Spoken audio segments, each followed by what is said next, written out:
More on this. Joining me now from Geneva is Tommaso Dela Longa. He's a spokesperson for the International Federation of the Red Cross.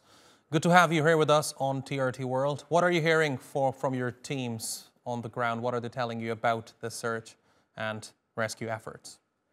Thank you very much for having me. Our colleagues of the Libya Crescent are just telling us that the situation is still very complicated and needs are all still there. We are talking about a big, huge infrastructure problem. Logistics is an issue. So also in terms of access in the area to bring aid, it's very complicated.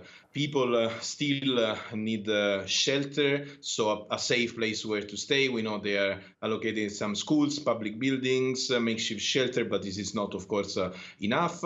Then, the search and rescue operation, even if, unfortunately, sadly, this window is going to be closed soon. And then the next step, we're talking about food, we're talking about water, we're talking about health needs.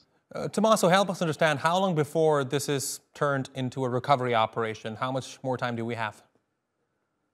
Well, I think that the word recovery, it's a bit far to be used for many different reasons. And the first one is that the scale of disaster is really incredible, is enormous. So now we are really still in the first phase where, yes, there is still some hope to find someone alive. And then there are thousands and thousands of families that needs to be put in a safe place and needs everything. Then the recovery, it will take time. And I would say that we are talking about months and possibly years and not just weeks.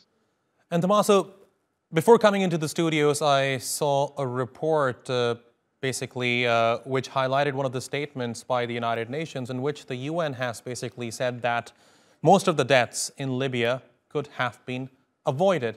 I wonder what is your organization's assessment of the UN's report? Well, I must admit that I didn't see this UN report, so it's complicated to comment. What I can say is that Libya is coming from a long history of turbulences, war, violence, economic crisis, and it's clear. The sign of what has happened is clear that the infrastructure were already weak and fragile. In terms of the report, I cannot enter into details. Indeed. And Tommaso, before I let you go, we're also hearing concerns that there could be an outbreak of diseases in Libya, and that is primarily due to the scattered dead bodies in eastern Libya, especially in the port city of Derna. So what are authorities on the ground doing in order to somehow contain that outbreak?